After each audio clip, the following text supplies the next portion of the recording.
देख रहे हैं कशिश मीडिया। ये खत मेरी बीवी जो पढ़ रही है, वहाँ मेरा घर है, आपसे पुराना नाता है, इसलिए मैं कुछ घरेलू बात भी करना चाहता हूँ। मैं और मेरा भाई जेल में है। बड़े बेटे उमर को फर्जी फंसाकर इनाम रखा गया है। बड़ी मजबूरी में मुझे मेरी बीवी से कहना पड़ा कि मेरा यह खत आप ही पढ़ो।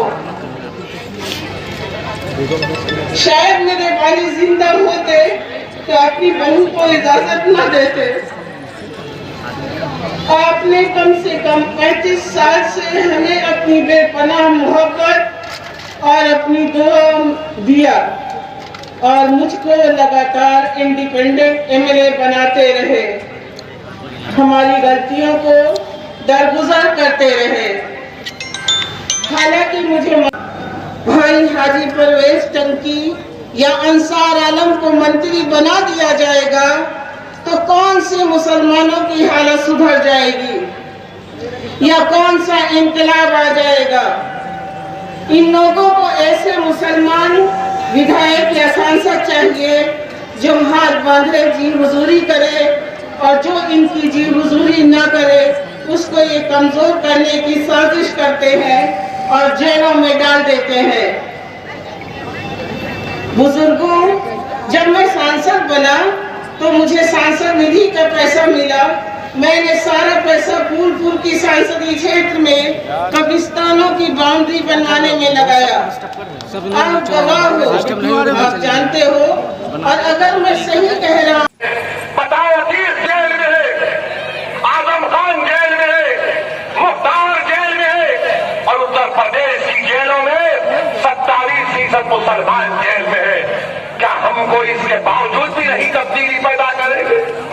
कब उठोगे बताओ? आज ये वक्त उठने का है, ये बीज बोने का वक्त नहीं है, याद रखो। ये फसल काटने का वक्त है, ये बीज, ये डरने का वक्त नहीं है, ये डरने का वक्त नहीं है, ये बेदार होने का वक्त है। उठो खाने गफलत से। अरे 60 साल से हमको धोखा देते रहे। बताओ, अतीश जेल में है, आजम खान जेल में है, मुख्तार जेल में है और उत्तर प्रदेश की जेलों में 27% मुसलमान जेल में है। क्या हमको इसके बावजूद भी नहीं तब्दीली पैदा करेंगे? क्या हम नहीं उठेंगे? कब उठोगे? जब कयामत आएगी। तो ठोक दो। मेरे भाई बताइए, गैस की कीमत कितनी हो चुकी है? पेट्रोल डीजल 100 रुपए के करीब आ चुका है और फिर भी, इसके बावजूद भी फिरका परस्ती अपने उरूज पर है। और मैं अगर मैं या कोई यहां से किसी का कत्ल करता है या अटेम्प्ट टू मर्डर होता है तो पुलिस को बताना पड़ता है कि फुला मुजरिम पर यह केस साबित होता है, जिसको अंग्रेजी में कहते हैं कि बियॉन्ड रीजनेबल डाउट, यानी पुलिस के ऊपर जिम्मेदारी होती है, प्रोसिक्यूशन के ऊपर, कि वो फौजदारी मुकदमात में कि पुलिस उस पर जुर्म को कायम करे। ये जो मजहब तब्दीली का कानून योगी आदित्यनाथ ने बनाया, वो ये कहता है कि अगर कोई मुसलमान होता है या कोई ईसाई होता है या कोई दूसरा मजहब को कबूल करता है तो उसको बताना पड़ेगा कि बगैर खौफ के और बगैर फ्रॉड के उसने मजहब को तब्दील किया। ये कानून योगी आदित्यनाथ ने बनाया। यानी कत्ल पर आवाज नहीं आ रही आपकी, एक कत्ल पर एक चीज होती है। अब जो मजहब तब्दील करता है उस पर एक दूसरा स्टैंडर्ड लगा दिया। मेरे अजीज दोस्तों और बुजुर्गों, मैं योगी आदित्यनाथ के इस कानून की मजम्मत किया, कंडेम किया। ये अनकॉन्स्टिट्यूशनल है, सुप्रीम कोर्ट के मुख्तसामी जजमेंट के खिलाफ है।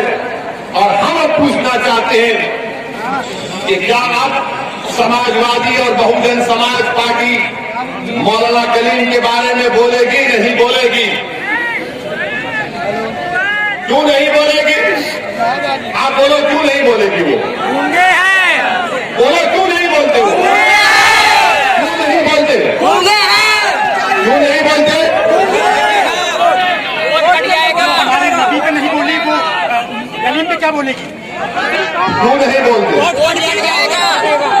कट जाएगा। वोट नहीं मिलेगा। हाँ, ये बात, वोट नहीं मिलेगा। तुम्हारा वोट मिलेगा क्योंकि तुम क्या कैदी हो उन लोगों के? क्या तुम उनके गुलाम हो?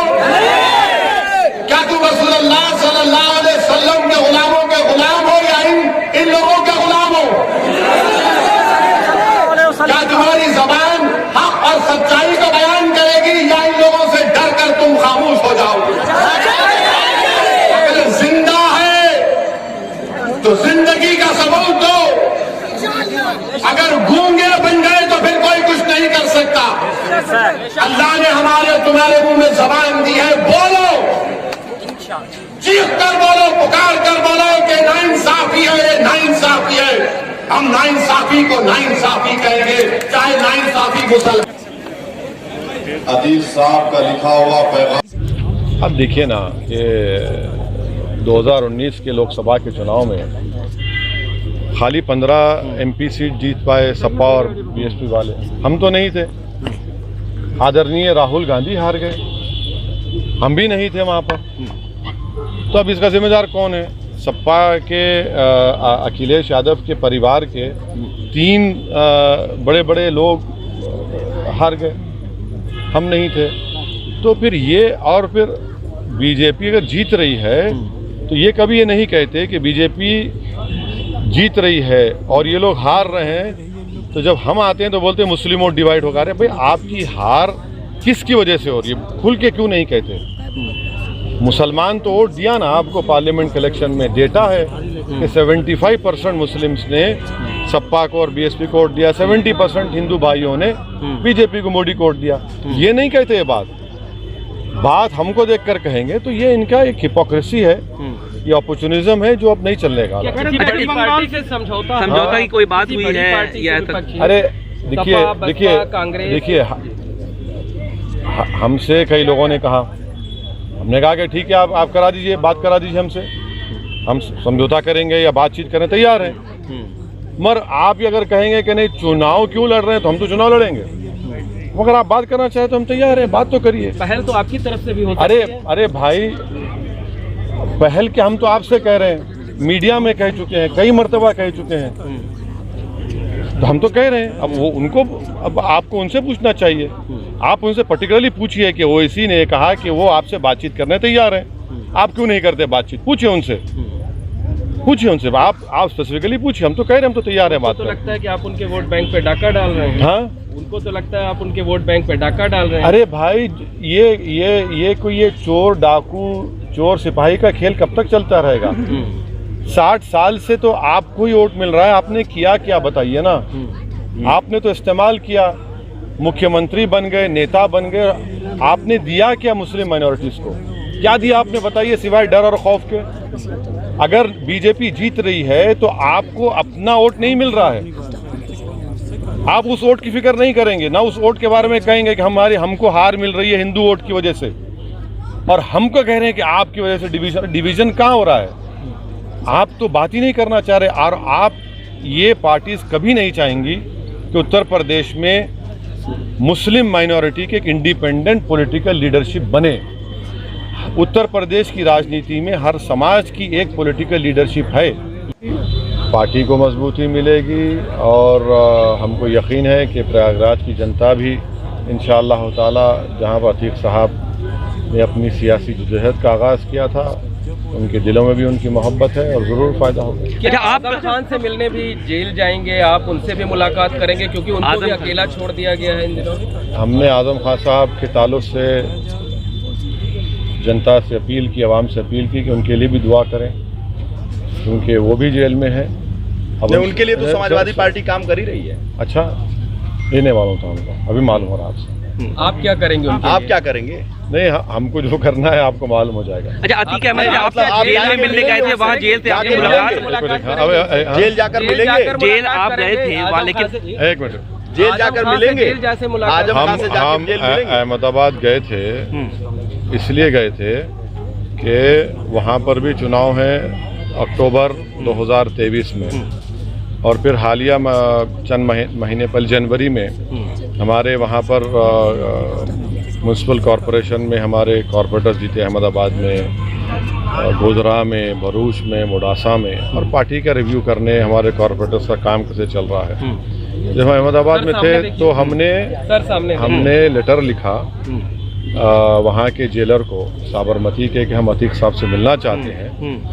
तो उन्होंने ये कहा कि कोविड के गाइडलाइंस है और दूसरा रीज़न बताया, हम नहीं मिलने देंगे। तो हमने ये तय किया कि हम जब आए हैं तो हम जाकर जेलर से मिलते हैं, सुपरिटेंडेंट साहब से। जेल के भाई आखिर वजह क्या है, दूसरों को तो आप मिलने दे रहे अतीक साहब, जो दूसरे जो अंडर ट्रायल प्रिजनर्स हैं, हमको क्यों मिलने नहीं दे रहे? तो हम जब होटल से निकलने वाले थे, गुजरात की पुलिस का ऑफिसर हमको बोल दिया आप बाहर ही नहीं आ सकते। हम बोले क्यों? बोले नहीं, आप साबरमती नहीं जा सकते अतीक साहब से मिलने के लिए। अरे बोले हम तो दूसरों को सबको मिलने दे रहे आप। बोले हम तो उनसे भी नहीं मिलने जा रहे, हम तो सुपरिटेंडेंट से मिलना चाहते हैं, कि उनसे पूछे क्या वजह, हम तो एक MP हैं। बोले नहीं आ सकते आप, जहाँ आपको हमको इजाज़त नहीं दे सकते आप। तो वहाँ पे आपने देखा, आपने सबने दिखा, खासतौर से आप तमाम चैनल ने, कि काफ़ी बहस हुई, मुबाहिसा हुआ, फिर बाद में हम नहीं जा सके अतीक साहब से मिलने। अगर मिलता मौका तो हम ज़रूर जाके मिलते हैं उनसे। चलिए वो गुजरात था, लेकिन क्या आप बांदा जाएंगे मुख्तार से मिलने? अभी तक तो ऐसा कोई प्लान नहीं बना है, अगर बनेगा तो बता देंगे आप। आजम साहब से मिलने सीतापुर? अभी तो कुछ बना ही नहीं, बताएंगे आपको। अब हम जहाँ जाते हैं आप लोग आ ही जाते हैं ना, जहाँ जो आपका हमारा तो साथ ऐसा है, लगता है कि बहुत अच्छा साथ है। लेकिन ये बताइए साहब, आपको क्यों कहा जा रहा है कि आप वोट काटने आए हो? आपने 100 सीटों कहा है, ऐसे में मुस्लिम के अलावा अरे बिल्कुल देंगे, कितनों को देंगे क्या? अगर हुआ तो बढ़ के देंगे, बिल्कुल देंगे, इसमें शक न करके बिल्कुल देंगे। Okay, thank you.